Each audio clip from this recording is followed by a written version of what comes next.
సజ్జల రామకృష్ణారెడ్డి గారు క్లియర్ గా చెప్పారు. సో అమరావతి గురించి మాకు ఎక్కడ డిస్ప్యూట్ లేదు. అమరావతి రైతులకు జరిగే అన్యాయం గురించే మాట్లాడారు సార్. మేము మా పార్టీ మాట్లాడింది అమరావతిలో రైతులకు జరిగే అన్యాయం గురించే మాట్లాడింది. ఈరోజు ఒక పబ్లిక్ మీటింగ్ లో గత కొన్ని వారాల ముందు ఒక రైతు వచ్చి ఆయన బాధ అంతా కూడా వెళ్ళగక్కి అక్కడికక్కడే గుండెపోటు వచ్చి చనిపోయాడు. ఈ రోజుకి ఇప్పటి వరకైనా వాళ్ళ కుటుంబానికి ఏమైనా భరోసా వచ్చిందా? ఆయన అడిగిన ప్రశ్నలకు ఎక్కడన్నా జవాబు చెప్పారా? ఈ రోజు ఆయనకే కాదు, ఆయన అడిగింది ఆయన సొంత కేసే కాదు, అందరు రైతుల తరఫున ఆయన మాట్లాడడం జరిగింది. ఈ రోజు రైతులకి తీవ్ర అన్యాయం జరుగుతూ ఉంది. ఇప్పటికీ దాదాపు 8వ సంవత్సరం చంద్రబాబు నాయుడు గారు కొత్త రాష్ట్రం ఏర్పడినాక ముఖ్యమంత్రిగా ఉన్నారు. ఇప్పటి వరకు రైతులకు ఏమన్నా మేలు చేస్తారా? నోటి మాటలు, ఏదో గాలి మాటలు. ఒకరోజు నాలెడ్జ్ సిటీ అంటారు, ఒకరోజు స్కిల్ సిటీ అంటారు, ఒకరోజు క్వాంటమ్ సిటీ అంటారు. రైతులకు ఎక్కడ న్యాయం జరిగింది? ఏదేదో నేను పెద్దవన్నీ కడతానంటున్నారు కానీ లేఅవుట్లు వేసి వాళ్ళ భూమి ఎక్కడుందో కూడా చూపించలేని పరిస్థితి. చాలా మందికి భూమి కూడా చూపించడం లేదు ఈరోజు. దాన్ని మేము ప్రశ్నిస్తాను.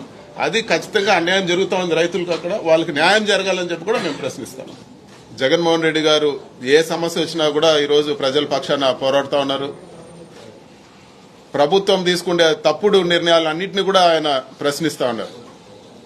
ఆయన ఎంతో మంచిగా ప్రతి ఒక్క ఫ్యాక్ట్స్ అండ్ ఫిగర్స్ ఇచ్చి ఇదో ఈ విధంగా అవుతా ఉంది, ఇది తప్పు, ఇది ఒప్పు అని చెప్పి ఎక్కడ కూడా ఆయన అన్పార్లమెంటరీ లాంగ్వేజ్ వాడకుండా అందరికి కూడా అర్థమయ్యే విధంగా ప్రెస్ మీట్ పెట్టి ప్రజలకు అందరికీ కూడా వివరిస్తా ఉన్నారు. దానికి జవాబు చెప్పేది పోయి తెలుగుదేశం నాయకులు ఈరోజు ఆయన పైన దాడి చేస్తా ఉన్నారు. ముఖ్యమంత్రి నుంచి కింద వరకు అందరూ కూడా ఆయన పైన వ్యక్తిగతంగా దూషణలు దిగుతున్నారు. జగన్మోహన్ రెడ్డి గారు ప్రజల గురించి మాట్లాడితే ఆయన్ని తిట్టే పరిస్థితి చూస్తున్నాం. ఇవన్నీ కూడా ప్రజలు గమనించి త్వరలోనే బుద్ధి చెప్తారని చెప్పి కూడా మేము తెలియజేస్తున్నాం. రాష్ట్ర వ్యాప్తంగా ఈరోజు వైఎస్ఆర్సీపీ కాడర్ బలంగా ఉన్నారు. సీట్లు పక్కన పెడితే 40% ఓటుతో ఈరోజు బలమైన ప్రతిపక్షంగా ఉన్నాం. 1 కోటి సంతకాలు ఈరోజు ఎక్కడ దేశంలో జరిగిన విధంగా 1 కోటి సంతకాలు మెడికల్ కాలేజ్ ప్రైవేటైజ్ చేయకూడదని చెప్పి ఇచ్చిన పిలుపుకి 1 కోటి సంతకాలు మేము కలెక్ట్ చేయడమే దానికి నిదర్శనము. ఈరోజు దేశవ్యాప్తంగా దానికి ఒక గుర్తింపు వచ్చింది. అదేవిధంగా టెండర్లు చంద్రబాబు నాయుడు గారు ఊరందరినీ పిలిచి టెండర్లు పిలిచినా కూడా ఒక్కటంటే ఒక టెండర్ కూడా పడలేదు.